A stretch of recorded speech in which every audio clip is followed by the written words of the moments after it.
ગુજરાતભરમાં ભારે વરસાદ અને પવનના કારણે હજી તો સિઝનની શરૂઆત થઈ છે, ત્યારે જાફરાબાદના માછીમારોને માછીમારી કરવાની સિઝન હજી તો શરૂઆત થઈ છે, ત્યાં માછીમારોને મોટી નુકસાની સહન કરવાનો વારો આવ્યો છે। ત્યારે ભારે વરસાદ અને પવનના કારણે માછીમારોને દરિયામાંથી પરત બોલાવવા પડ્યા છે, જેના કારણે માછીમારોને કરોડોનું નુકસાન થયું છે। તો સરકાર પાસે માછીમારને વળતર આપવાની માંગ ઉઠી છે। ખારવા સમાજ બોટ એસોસિએશનના પ્રમુખ કનૈયાલાલ સોલંકી દ્વારા સરકાર પાસે માંગ કરવામાં આવી, જેમ ખેડૂતોને વળતર આપો છો એ જ રીતે સાગર ખેડૂતોને પણ વળતર આપવામાં આવે, તેનાથી માછીમારોને થયેલી નુકસાનીમાં રાહત મળે। હાલ સિઝન શરૂ થતાની સાથે જ 2 વખત અતિ વરસાદ અને પવનના કારણે દરિયામાંથી બોટોને પરત બોલાવવી પડે છે। બોટોમાં નાખવામાં આવતું ડીઝલ તેમજ પાણી તેમજ ખર્ચ સહિતના માછીમારોને પોતાના દાગીનાઓ અથવા તો લોન લઈને સિઝન શરૂ કરી હતી, તેમાં પણ કુદરતી આફતના કારણે મોટું નુકસાન થયું છે। તો સરકાર વહેલામાં વહેલી તકે માછીમારોને ફૂલ નહીં તો ફૂલની પાકડી રૂપી સહાય આપે તેવી માંગ ઉઠવા પામે છે। જે કેસની ગુજરાતી સાથે કાળુશા કનોજિયા, જાફરાબાદ। આજે આ વાવાઝોડું આવ્યાને 6 થી 7 દિવસ થઈ ગયા। સૌરાષ્ટ્ર એમ કરતાં કરતાં અત્યારે કચ્છ બાજુ આ ફંટાણું છે।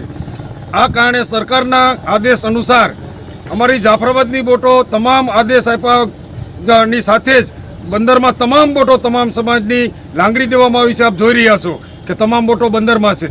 આજે અત્યાર સુધીમાં અમે સરકારને ઘણી વખત વિનંતી કરી છે કે અમને 1/8ની બદલીમાં 1/9થી સિઝન શરૂ કરવા માટે પરમિશન આપો, જેને કારણે મચ્છી પણ મોટી થાય અને વરસાદ વાવાઝોડાનો સમય નીકળી જાય।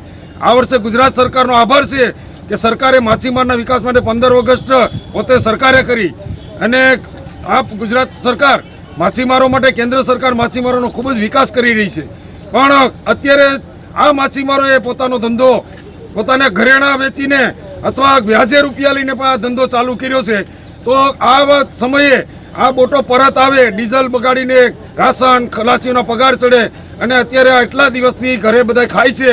તો અમારી સરકારશ્રીને એક વિનંતી છે કે જેવી રીતને ખેડૂતને અતિવૃષ્ટિ હોય અનાવૃષ્ટિ હોય એની અંદર જો વળતર આપવામાં આવે છે, તો અમારા માછીમારો, આખા ગુજરાતના માછીમારો વતી હું ભારત સરકાર અને ગુજરાત સરકારને વિનંતી કરું છું કે અમારા માછીમારોને પણ કંઈક ને કંઈક વળતર આપવામાં આવે એવી અમારી નમ્ર વિનંતી છે।